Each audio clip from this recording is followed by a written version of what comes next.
Hello, everybody. I'm John O'Loughlin. Welcome to McDuff Lives. And it's Friday, so it's time for our Friday live chat with McDuff and Marcia. What are your five topics that you'd like to talk about? I asked Grok this morning what were the top five news stories of the week, and maybe we can see if anybody can guess number one. Anyway, we'll be with you in 31, 32 seconds.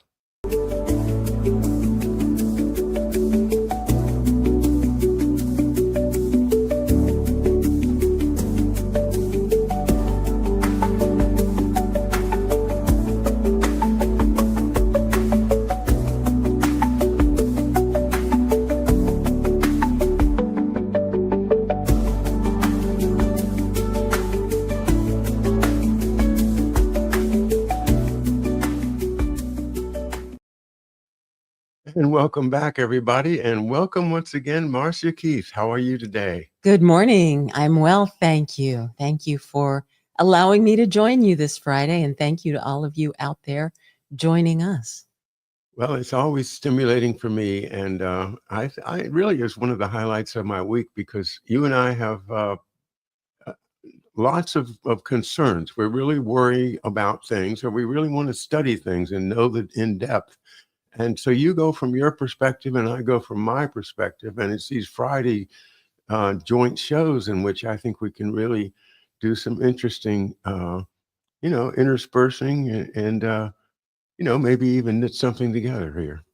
Yeah, yeah. I think our conversations have been very informative. I learn a lot from you, and I learn a lot from the people who join us. Yeah, well, that's where I think we really do enjoy the Friday shows so much because a lot of the comments are very astute and a lot of them are quite witty. Hmm. So, anyway, but you don't have to be either astute or witty if you want to make a comment on our chat. And the chat is the principal chat we use is the one on Rumble. It's McDuff Lives, all one word. Go there and you will see the show on Rumble. But you can also chat on the YouTube channels. I have two YouTube channels. You can chat on the X, although sometimes I'm concerned I don't see the chat on the X. So, Interesting. and then I think I can also see Facebook. So we're on Facebook at McDuff Lives, and that version is two words. Oh, look who's here. Hello, Corky. Eek, eek to you too. All right. Well, Corky and anybody else that wants to take a shot at it, what do you think Grok told me was the number one news story of the past week? Do I get to guess? Let's see what Corky comes up with first. Okay. But I'll tell you this, it surprised me. It shocked me. Oh, really? Yeah. Oh. Because you'd think I'd have heard of it before, but I hadn't even heard of it. Oh, my. So that's a big hint. I did see somewhere where Justin Bieber dropped a new album today. I hope that's not it. No, that's Sorry. That was in one of my news sources. News sources. Yeah. String me up. There's All the Sun checking in. Hi, All the Sun. Good day.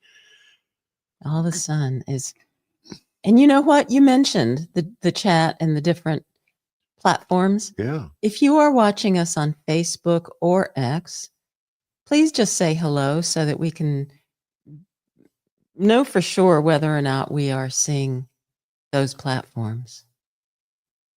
Yeah. So, just drop a hello in the comments, please. All right. Well, nobody has ventured a guess yet. So let's go with Marcia. What's your guess for the number one story according to Grok this week? Well, you've given me hints, and so now because before you had said it was something you were not aware of, I would have said it was the Kennedy testimony up there at the Capitol, but I know you're aware of that, so that's not it. It's not the murder of drug runners. I'm trying to think of something that I would know of that you wouldn't. What else could it be? All right, time's running out. Okay. Da, da, da, da, da, da, da, da, da, da, da, da, dum, dum, dum. Don't bum. All right, here it is.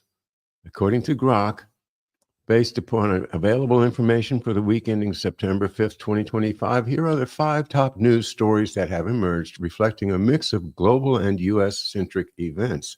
These are drawn from web sources covering the period and critically assessed for significance and potential biases in reporting.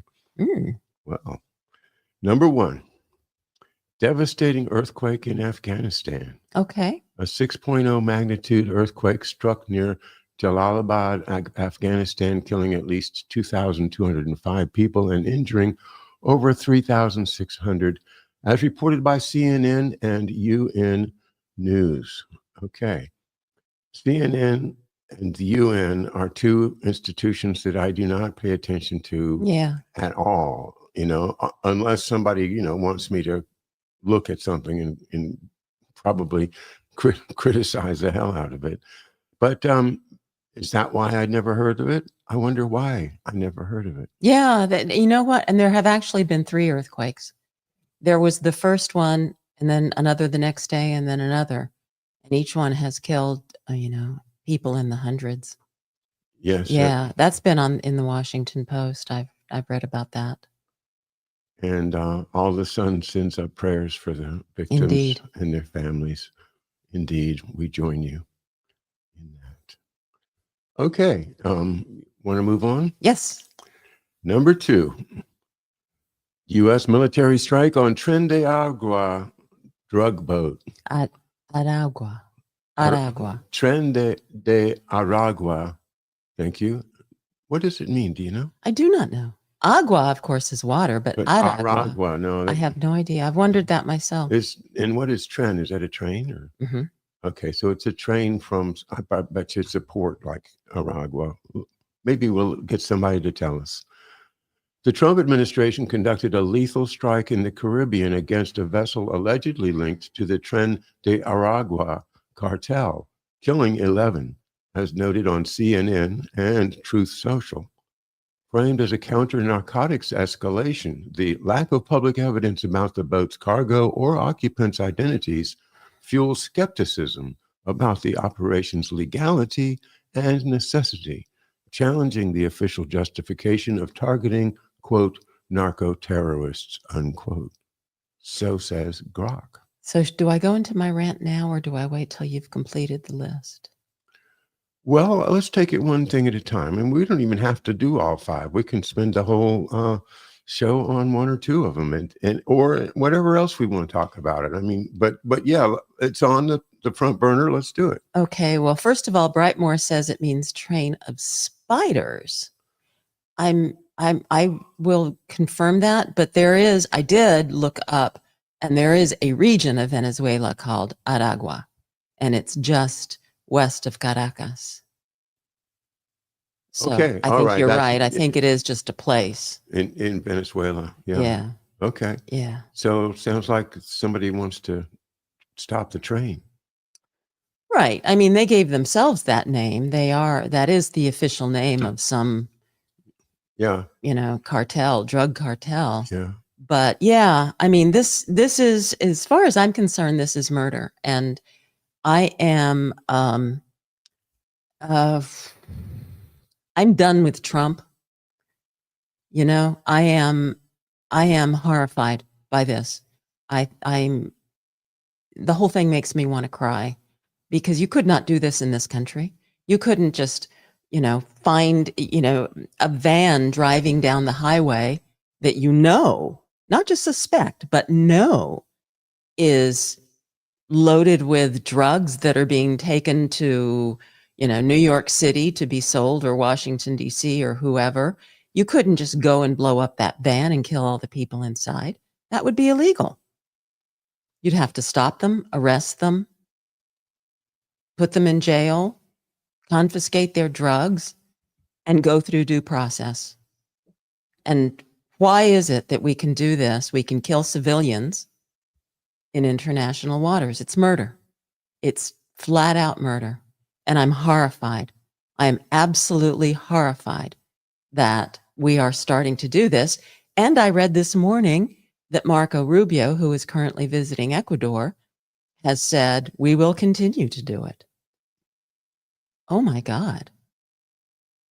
That is just, I mean, yes, they are criminals. I'm not defending their actions, but I am horrified by our actions. We don't go around just killing people because they are committing a crime. I don't, civilians, I should say, civilians.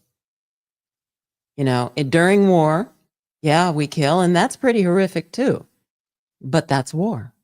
But then again, we are talking about a president who intends to change the name of the department to the Department of War. He loves the idea of war. And his reason? Because Department of Defense implies defense. And he wants to make the world, put the world on notice that we will be offensive too. So those two acts in 1 week. One, we're going to become the Department of War and let you know that we're going to start being offensive. And number two, here's our first act. We're going to blow up a boat full of civilians. I see Razvedka's here, and basically, go ahead. No, go ahead. I don't know about the starting point of what you say, Marcia. Trump wants to change the name to war. Well, she just made that Right. point. Yeah, about the. Well, let's ask folks for your opinion on this, because Marcia's just really staked a very firm marker of where she stands, and I'll bet a lot of the people that are watching the show are very sympathetic to President Trump and want to give him the benefit of the doubt.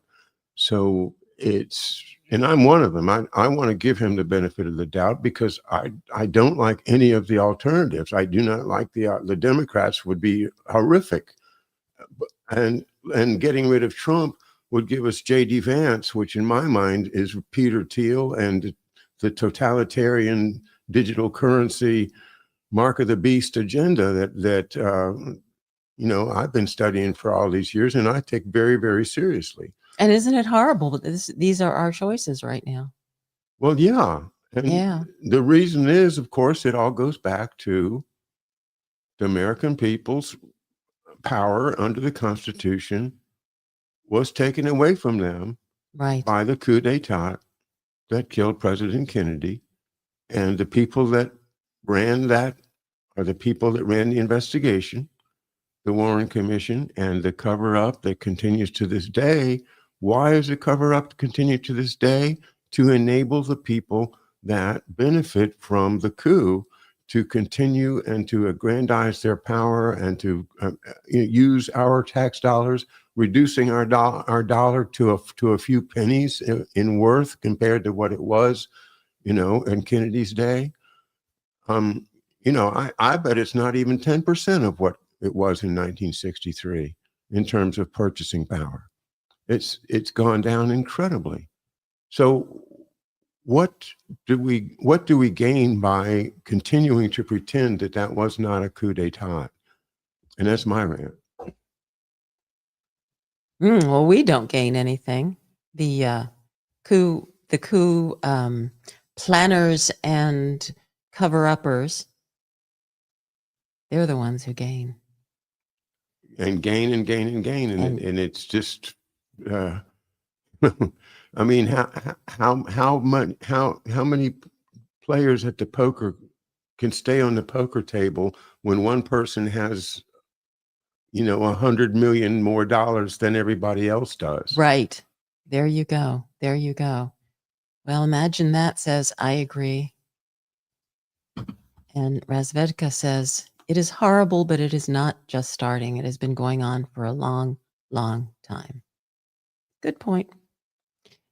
And Brightmore says, sorry, Spider is Arana. Thank you, Brightmore. Let's see what Corky says. Department of Defense and offense. Pinpointed takedowns are a category already. Key is the ID tech. We are already in a transcended extra-legal climate in level of global crime. Rambo it. There you go, Rambo. Yeah. All right. Well, I have a number of thoughts bouncing off of what you said, Marcia, and what the folks in the chat room have said. And I think I'll start with Brad Svetka's comment that this is not the first time. This has been going on a long time. And this is absolutely true.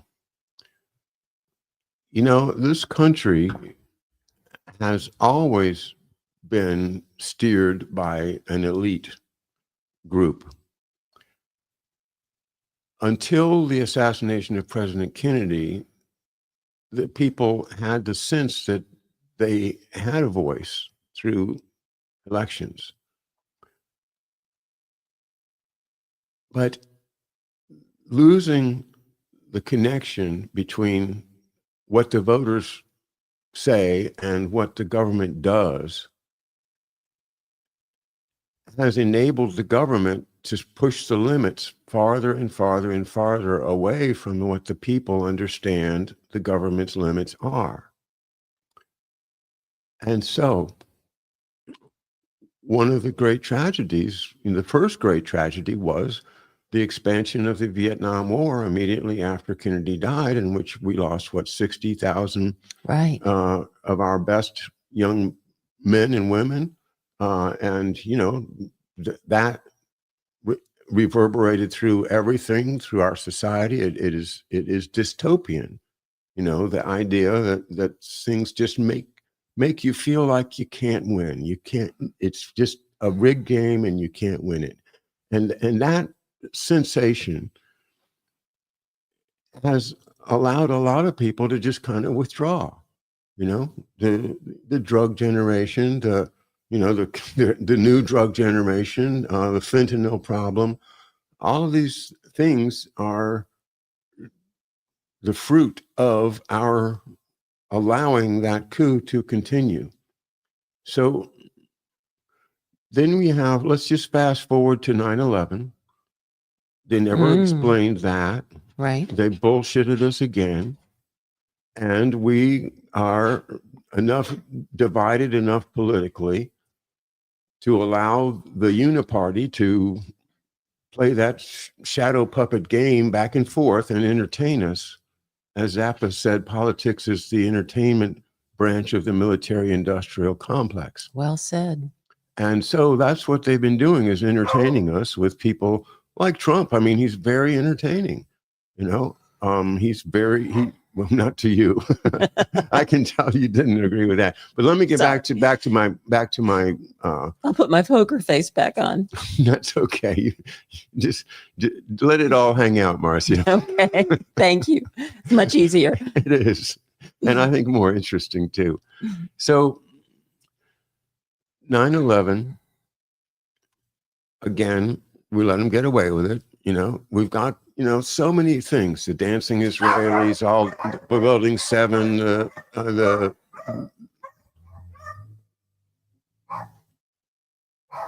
okay. Oh, I know what that is. A scary motorcycle must have gone by.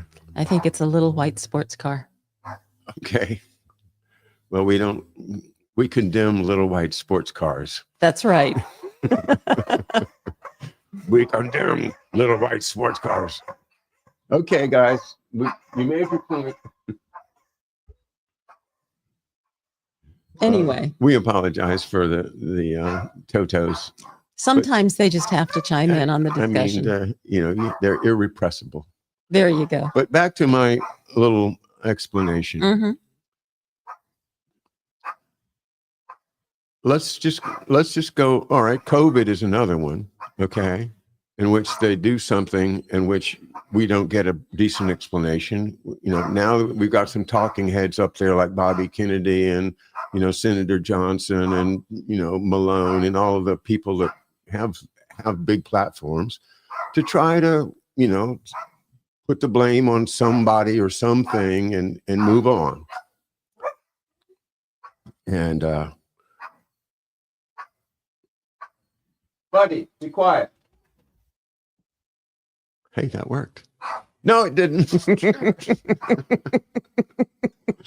Okay. So what All right, I'm talking sorry, it's about here is this distracting. document here, the Constitution of the United States, and the fact that the people have allowed their connection to the government that is absolutely required in this government to lapse.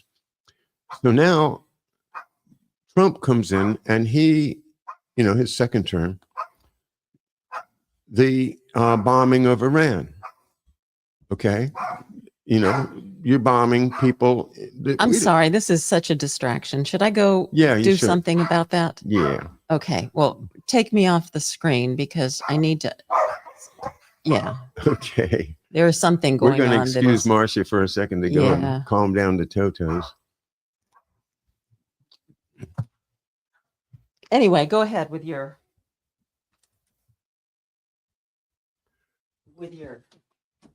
Okay, let's just take some comments. Your opinionated puppies. There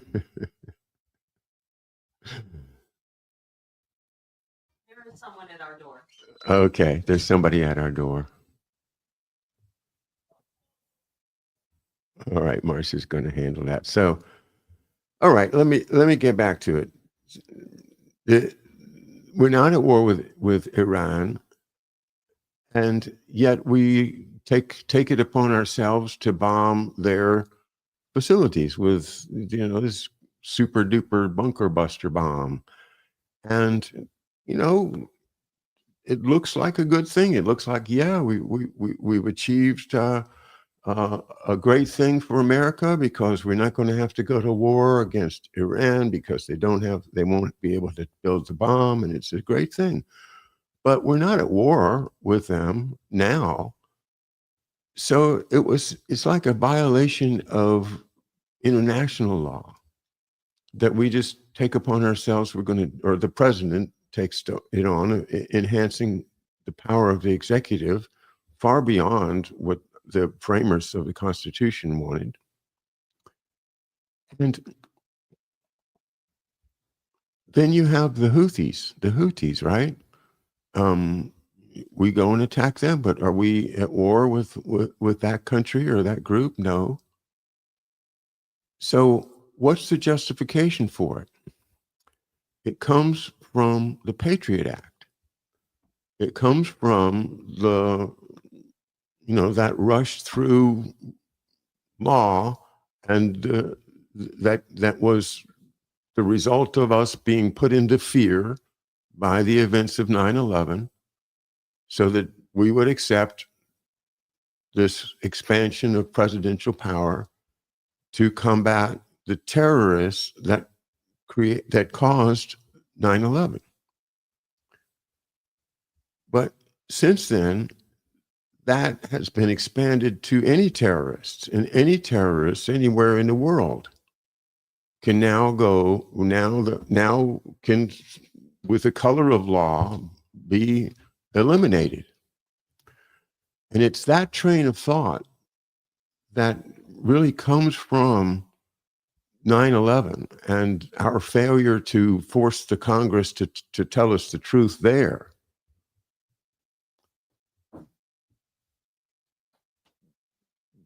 That is the so-called legal justification for what I would otherwise call a murder, along with Marcia. And I don't want my country doing these things. I would like to have that boat stopped, picked up the people, searched them, bring them into Florida, give them a fair hearing, and then convict them of the crimes, lock them up.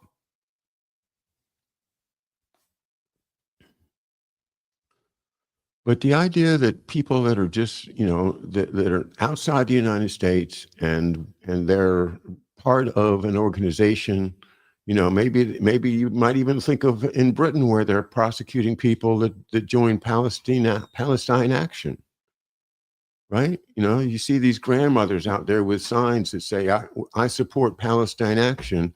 And the next thing you know, there's a bunch of bobbies coming and picking her up and hauling her off to court.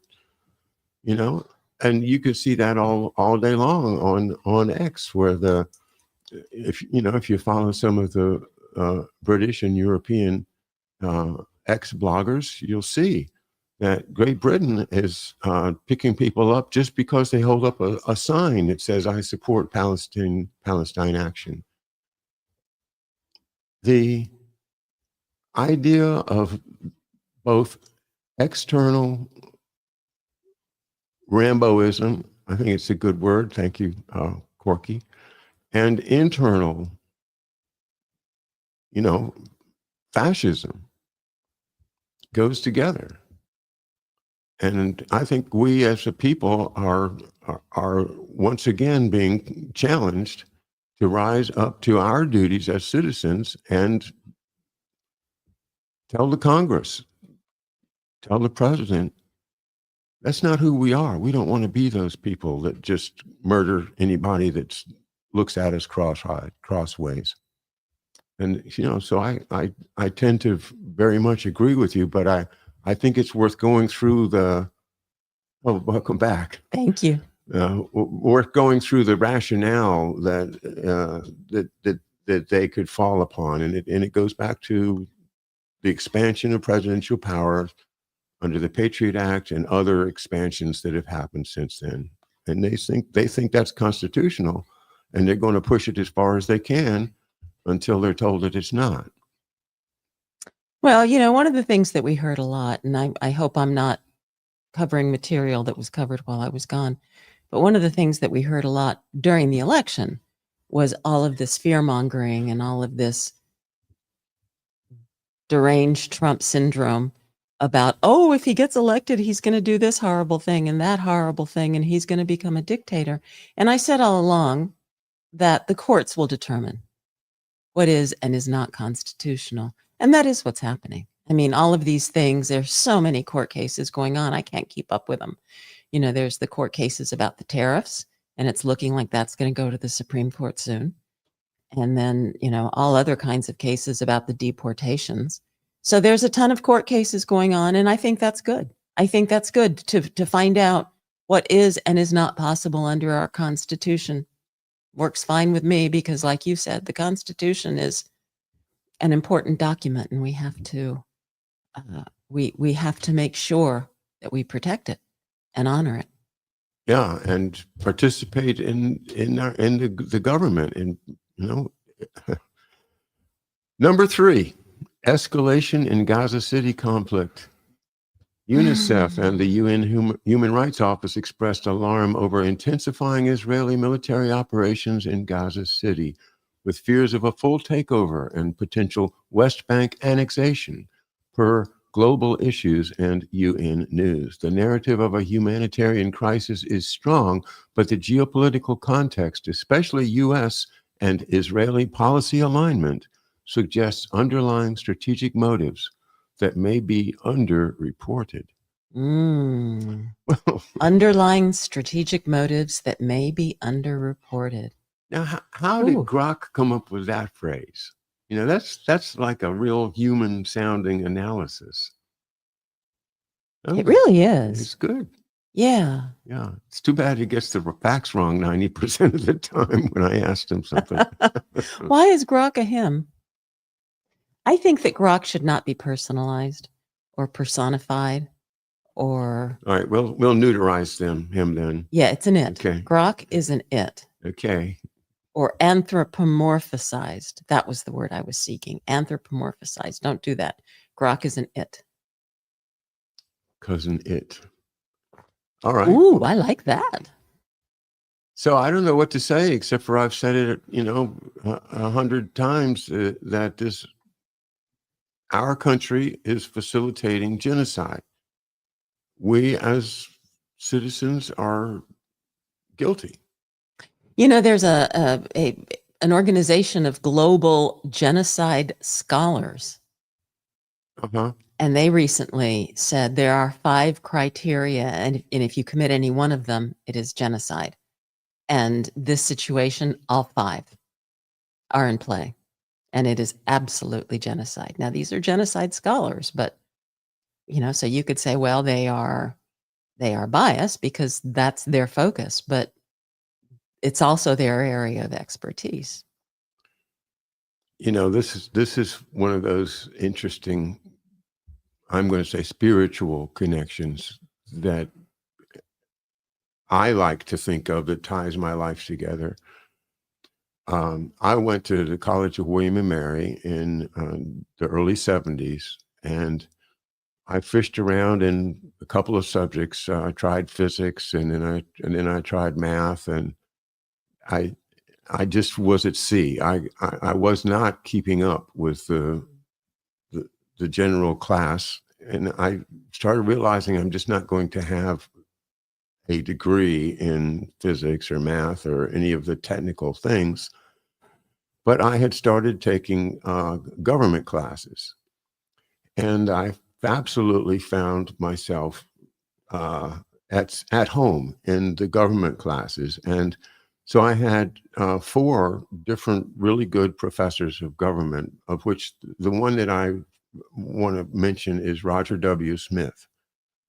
And Roger W. Smith was one of those professors that wants you to put yourself out there in class. And so I would put out an idea and we'd talk about it. And, most of the people Mm, in the class would they just want to take notes and try to get the A, punch my ticket. right. But some of us, in a very small minority, were really fascinated by Dr. Smith's explanations. And so we studied the Constitution and the Declaration and the whole history of the philosophy of the times, as well as then other classes of political philosophy since then. And Right. those were interesting times. And so I was always fascinated with it.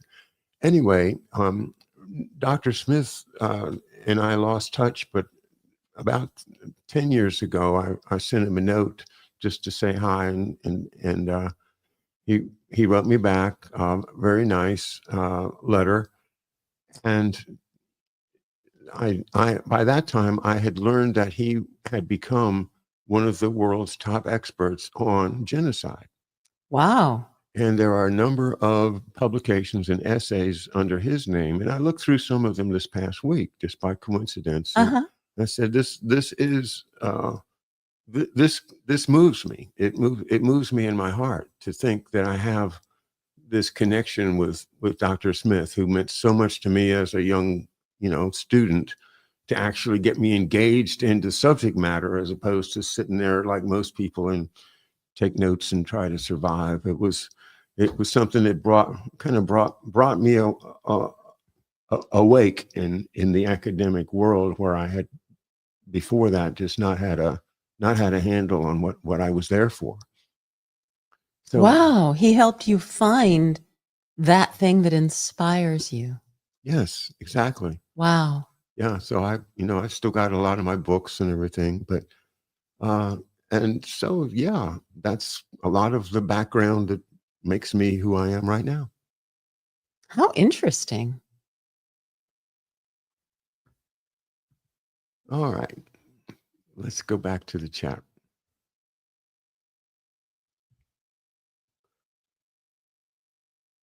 Let's cover Razvat, because that responds to me. I agree with the logic of law, as you say, John, but maybe we need to change it to war and admit to the murder. I'm a mix of John and Marcia. Good. All right. I'm going to say another thing then. Okay. There is supposed to be a war on drugs. Okay. Yes. All right. Now, what does a war involve? A war involves military. A war is not something that police officers are tasked to carry out. A war is a military operation. Point two. But the war on drug, no, wait. The war of drugs is a slogan. It's not official policy. All right. Nevertheless, it's a very strong message that our government keeps sending out that it's doing. All right. Number two, when I interviewed Chris Milligan back in 2019, the publisher of Trine Day, and a very, Mm-hmm. very well erudite guy that knows this field very well. And he told me, and he said it many times on different shows, that his father, who was OSS and OPC and really deep uh, into the intelligence services, said that they're going to destroy America with opium, with drugs. They're going to be, that's what they're going to do. They're going to import, get us hooked on heroin and opiates. And I think that it's believable that there is a power somewhere that is behind this continued importation of drugs that's been going on ever since, ever since Barry Seal, ever since Gary Webb, ever since the cocaine with Ollie North, and back to Helliwell and the Golden Triangle and the Corsicans and the French Connection and all that stuff. It looks like a conspiracy to destroy America using drugs. So if President Trump wanted to declare a war on the drug cartels, I'd be 100% in favor of it, because this is, to me, look at people like Mark Kulak, who has lost a son and is virtually screaming out that we've got to confront this fentanyl problem, and we've got to make our government be responsive to the people. Right, but the fentanyl is not coming from Venezuela. Well, it's coming from somewhere. It's coming from Mexico, and it's coming from China. It's coming from Canada, according to a lot of what I've read. Okay, so it's coming from Canada too. Yeah. But the fentanyl is not coming from Venezuela. So what is it? And is I it don't cocaine? know. Or I'm assuming it's cocaine, I see. but I don't know for sure. Well, but it would probably be cocaine. What I want to say, though, is if we're going to go around bombing drug runners, let's go bomb Langley. Or at least just surround it and demand that they surrender. Exactly. Exactly. Put a bunch of tanks all the way around it and say, okay, come out with your hands up. That's right. Mm-hmm. That's right. John Wayne's coming. Yep. Yep. Bang, bang. Yeah, I feel the rage against that. When I talk about it, I just the fact that our country cannot prevent the importation of huge amounts of addictive and ultimately murderous drugs it's ridiculous. Well, yeah, I mean, once again, this is how they control us. This is how they get us to not pay attention, by getting us addicted to all kinds of substances, not just drugs, and a variety of drugs, but also food. But, we're not going to go there. Well, we've gone there before. This is not, that's a very, very sidebar. So, although I'm very, very proud of our food policy, Marcia, that you've in our household, yes, absolutely. I am a great benefit of it. You guys, I have health challenges, but I am doing real well, and I attribute it to Marcia and the great knowledge that she has gained about nutritious food. And all right, now we'll leave it. Okay. Thank you. All right. Let's take some more comments, eh? Yeah. What do you want? Well, I'm, I've jumped ahead a little bit in there's a lot of very good comments that happened while I was gone and while you've been talking. I like Corky's comment. DJT is effecting a national stress test, and then he amends it, says, or a global stress test. Like they stress test the banks. He's stress testing the American people to see what we'll put up with. He's stress testing Europe. He's stress testing Putin. He's stress testing the Chinese. I like that model. That's pretty nice way to put it, Corky. Yeah. Yeah.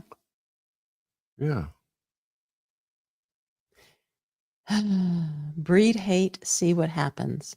Not gonna be good, Corky says.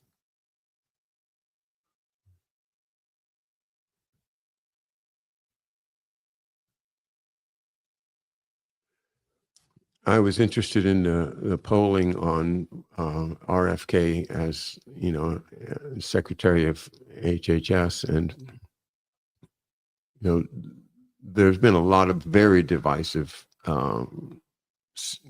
congressional hearings this week. People just, like Elizabeth Warren, for goodness sake, trying to discredit Kennedy and looking like, she's just flailing around. But the people seem to be behind RFK Jr., according to the polls. And I'm encouraged by that. I have a lot of reservations, as everybody should, about RFK Jr. Don't get me wrong. He's not my guru, okay? But he is making progress where nobody has made progress with this whole COVID thing and everything, all this chronic disease. He's making progress, and he's getting headlines, and he's putting it right out there. And he, one of the things he said was that we've got to get rid of all those people that put masks on our kids. We've got to get rid of them, Mm-hmm.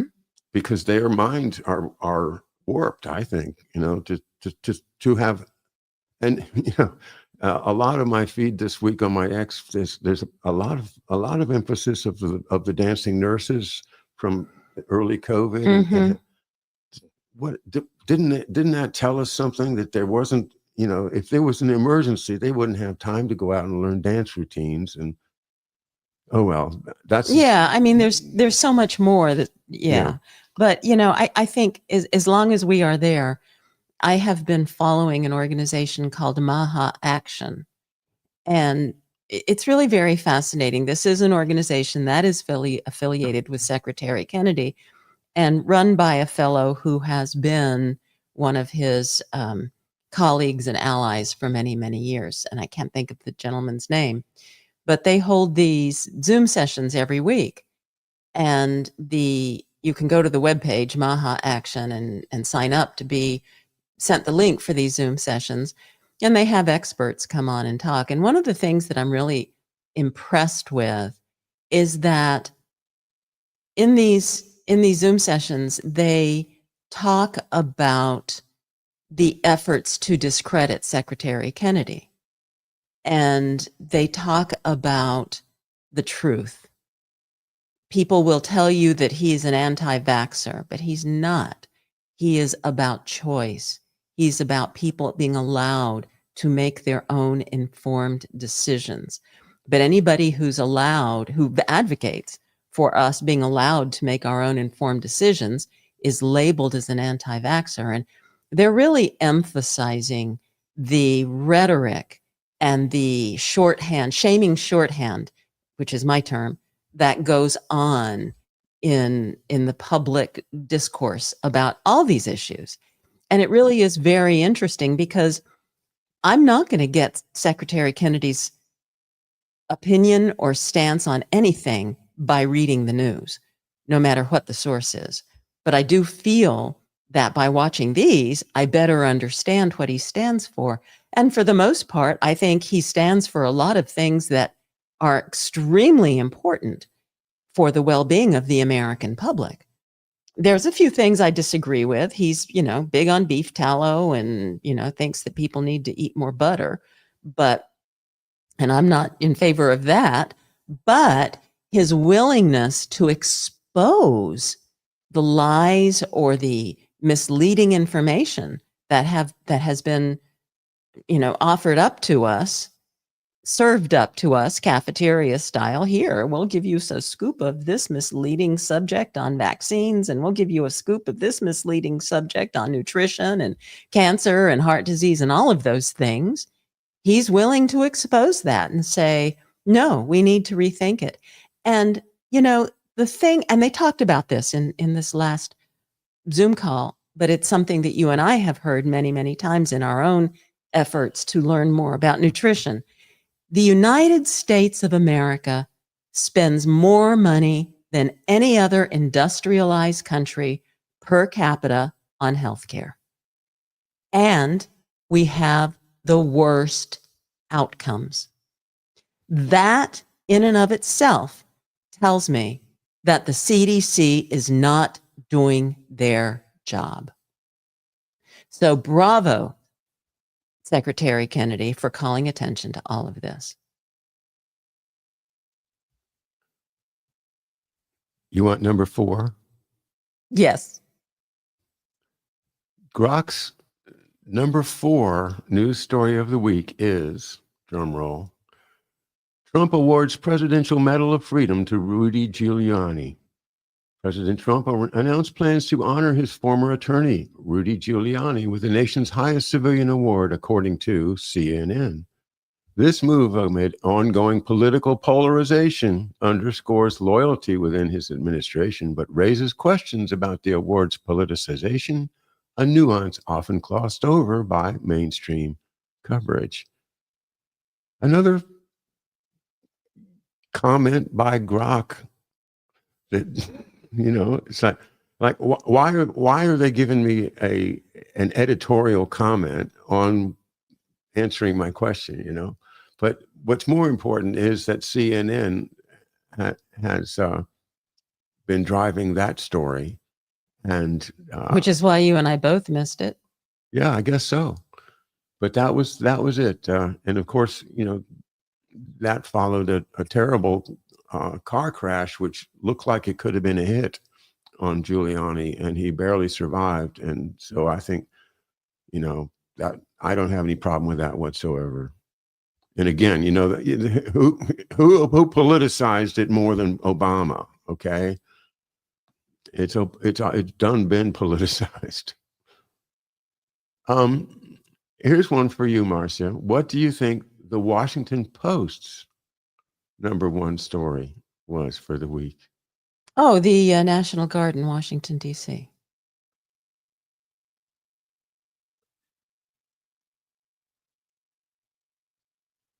Don't leave me hanging. The am I right? Washington Post's number 1 story for the week, according to Grok, was Trump's firing of Federal Reserve Governor Lisa Cook. Coverage of President Trump's move to fire Lisa Cook and the subsequent Justice Department investigation likely dominates, framed as a test of executive authority and a challenge to the Federal Reserve's independence. The narrative may lean toward critiquing Trump's overreach, potentially overlooking broader debates about central bank accountability. Okay, now I have to ask, number 1 based on what? Was that the most read story? Or, I don't know, You want me to speculate? Yes, please. Whoever is running the editorial policy at the Post doesn't want Trump to be able to control the Federal Reserve. So they promote the story on the grounds of, a test of executive authority in order to challenge and then give more fodder to those that are already anti-Trump. There's a big drumbeat, dump Trump, the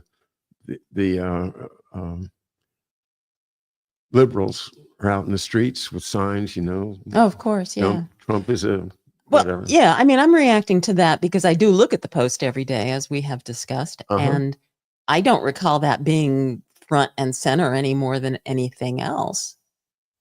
So maybe that's Grok's error. yeah, that's why I want to know based on what Corky says. Lisa Crook.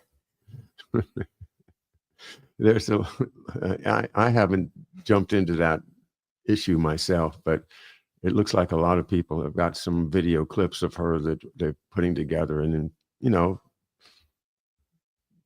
discrediting her. Yeah, well, I mean, the Trump administration is saying that she put untrue information or misleading information on a mortgage application. And I don't know any more than that. And so I don't really know either. But, yes, everything is politically motivated. I just want to highlight this. Razvedka says, I inherited a silver cigarette case inscribed with a map of 1918 Armenia. Wow, such a genocide. Horrible. Yeah, and that was one of Dr. Roger W. Smith's specific topics. Wow. So, and you can find him online. Just look for genocide Roger W. Smith, and you'll see some essays you can read.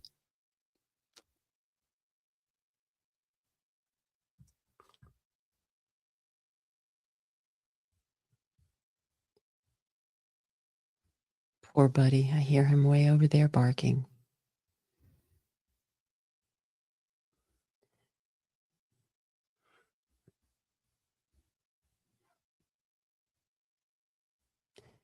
There were some interesting Epstein comments here that I'm trying to go back and find. Because that's not on your list, and that is certainly something that has been in the news. Well, here, Brightmore says, during the press conference with Epstein victims in D.C. yesterday, military jets conveniently flew above to help drown out the speakers. Epstein's victims have said that they will release their own list of visitors to Epstein's lairs. How many victims will turn up dead? Yeah. It's serious. This is very serious stuff. Well, this is something that I have wondered about and haven't taken the time to research, but the Epstein victims, it's a good point. Rather than worry about, are these documents going to be released? Let's find out what the victims can tell us. They know who was there. They know who assaulted them, raped them, whatever. Mm-hmm. And the Australian woman, or the woman who lives in Australia, I don't know if she is, and I never know how to say her name, Groofy, or anyway, the one who died, who committed suicide last spring. She wrote a book, and then she's found dead with a supposed suicide, and her publisher has said they're going to go forward with the book and publish it, and it was what she wanted. But she was one of the people who was recruited by Epstein and Maxwell and brought into the circle. So, who knows what's in her book, but that'll be coming out. But yeah, let's hear from the victims.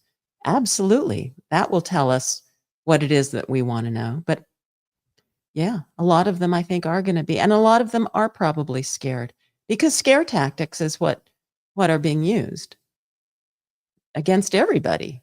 I mean, not just the Epstein victims, but also, scare tactics against other countries. I mean, that's going back to our discussion. Yeah. That's what some of the tariffs are all about. If you're gonna not play ball with us, then we're just going to raise our tariffs on you. And these killings in the Caribbean. If you don't help us catch all of these drug runners, then we're going to just bomb them and punish you.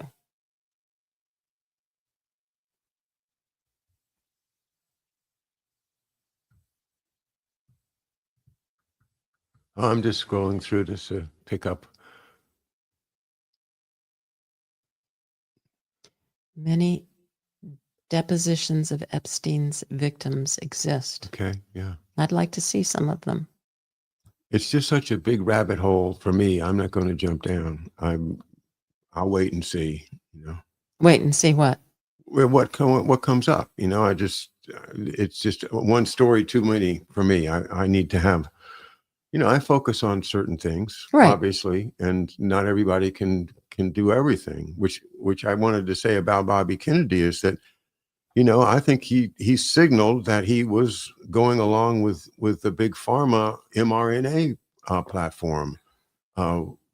He went along with the MMR, and now he's supposedly supported the development of a new mRNA. All sizes fit all, cure all vaccine.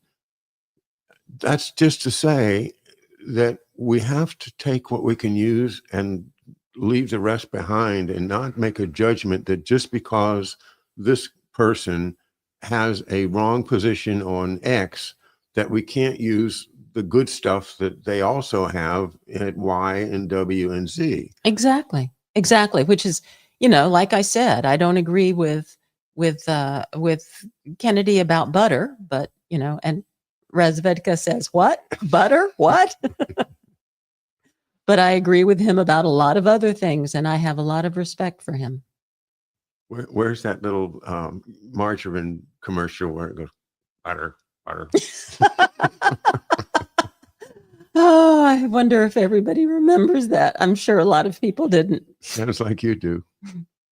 Oh yeah, yeah. Little margarine container that would go butter, butter. Once again, with Corky, child abuse is my concern. It starts bad stuff, and that, Indeed. see, that's what's really behind the people that want the Epstein list to come out, and they want to prosecute Epstein's partners and enablers, and I understand, and I want that too. But we have been bamboozled so much over this story, back and forth. Did he kill himself? That I throw up my hands. I don't know anything myself about the reality of any of these charges. So yeah, I believe there's child trafficking. I believe that there's a lot of child trafficking, and I think it's been going on a long time. But I can't be the person that proves it. But Godspeed to you all that are pushing this issue. I commend you for it. Yeah, Brightmore says Marjorie Taylor Greene mentioned yesterday that Epstein was possibly a Mossad agent. She called for an investigation into the agreement between the FBI and Epstein. Yeah, that's interesting stuff too. I don't think there's any doubt that he was a Mossad agent. I mean, Ehud Barak and he were, close.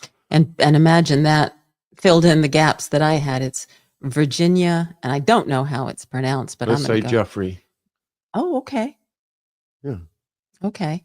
And then yet another gap before we wrap things up. Barkay.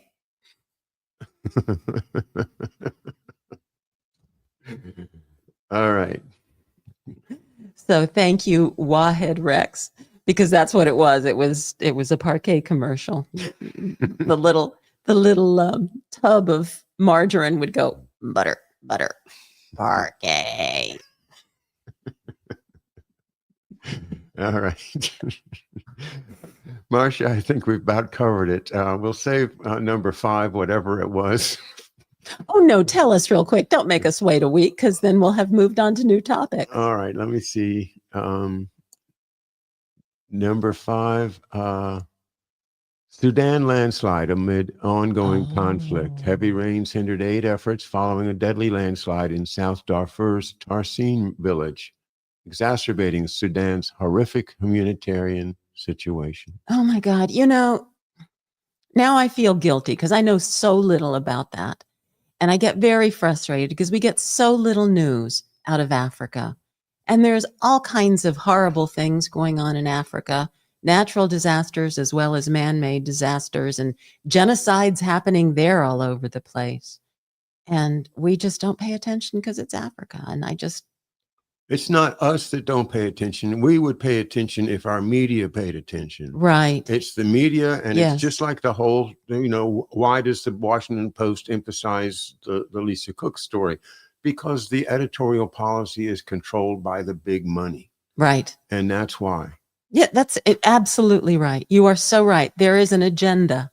There is an agenda in the media, and we've got to stop treating the media as if there is truth. Wow. I think this was a real tour de force today. Thank you, Marcia.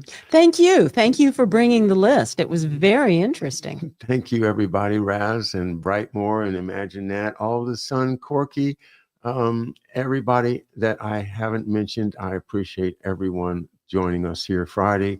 And I'll see you guys Monday for McDuff Lives at 11 a.m. Eastern Time. Thanks, Marcia. Thank you.